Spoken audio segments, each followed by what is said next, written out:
सचिन तेंदुलकर को रिटायर हुए एक दशक से भी ज्यादा हो गया है, लेकिन उसके बावजूद उन्होंने विराट रोहित को पछाड़ दिया है। जी हाँ, सचिन तेंदुलकर ने रिकॉर्ड की लाइन इतनी लंबी खींची कि बाकियों के लिए वो लक्ष्मण रेखा बन गई।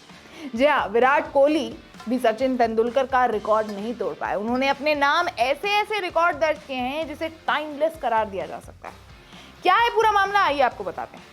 कहा जाता है कि रिकॉर्ड्स बनते ही टूटने के लिए हैं। हालांकि क्रिकेट के कुछ ऐसे रिकॉर्ड्स हैं जो टाइमलेस बन जाते हैं। इनका टूटना लगभग नामुमकिन माना जाता है। जैसे 50 से ज्यादा टेस्ट मैच खेलने के बाद डॉन ब्रैडमैन का 99.94 का औसत, इंटरनेशनल क्रिकेट में मुतिया मुरलीधरन का 1347 विकेट का रिकॉर्ड, वहीं इसी क्रम में विराट कोहली के टेस्ट से रिटायरमेंट के बाद सचिन तेंदुलकर के 100 शतकों का रिकॉर्ड भी इसी लिस्ट में शामिल हो सकता है।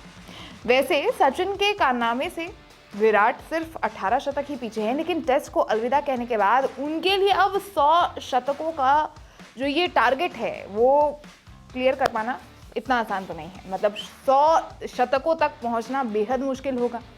तो आइए जानते हैं कि प्रेजेंट और फ्यूचर का कोई भी दूसरा बल्लेबाज भी इस नंबर तक क्यों नहीं पहुंच सकता है।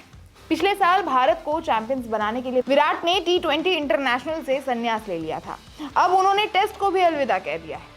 अब अगर उन्हें सचिन के रिकॉर्ड तक पहुंचना है तो वनडे में ही 18 शतक जमाने होंगे। विराट ने हिंट तो दिया है कि वो 2027 वनडे वर्ल्ड कप तक इस फॉर्मेट में खेलना जारी रख सकते हैं।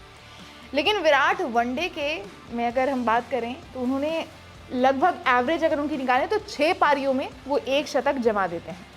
लेकिन इस रफ्तार से उन्हें 18 शतक के लिए कुछ 108 पारियां खेलनी पड़ेगी, जो कि 2020 से भारत अगर हम देखें तो हर साल कुछ 16 वनडेज खेलता है।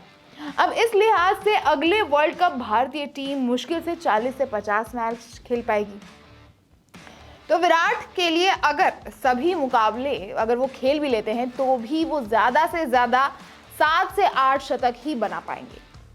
यानी उनके लिए अब 100 शतक तक पहुंच पाना लगभग इम्पॉसिबल है।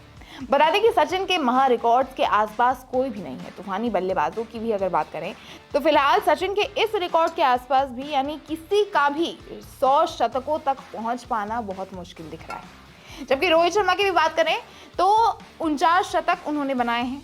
रोहित भी T20 और टेस्ट क्रिकेट से संन्यास ले चुके हैं। अब ऐसे में उनका भी तेंदुलकर के रिकॉर्ड तक पहुंचना बहुत मुश्किल है। वहीं एक्सपर्ट्स बताते हैं कि वनडे और टेस्ट में शतक लगने के चांस ज़्यादा होते हैं।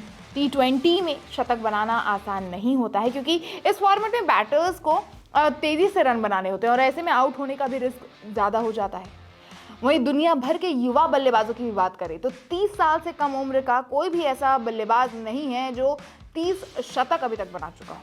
ऐसे में इन बैटर्स का 100 शतक तक पहुंच पाना सपने जैसा ही है, क्योंकि सचिन को 100 शतकों का महा रिकॉर्ड बनाने के लिए 664 इंटरनेशनल मैच खेलने पड़े थे। अब किसी के लिए इतने शानदार परफॉर्मेंस के साथ इतने सारे मैचेस खेल पाना भी बहुत ज़्यादा मुश्किल सा दिखता है। खैर, आप क्या कहना चाहेंगे सचिन के बने इस रिकॉर्ड पर, जिसे विराट कोहली और रोहित शर्मा जैसे खिलाड़ी भी नहीं छू पाए? अपनी राय हमें कमेंट बॉक्स में ज़रूर बताएं।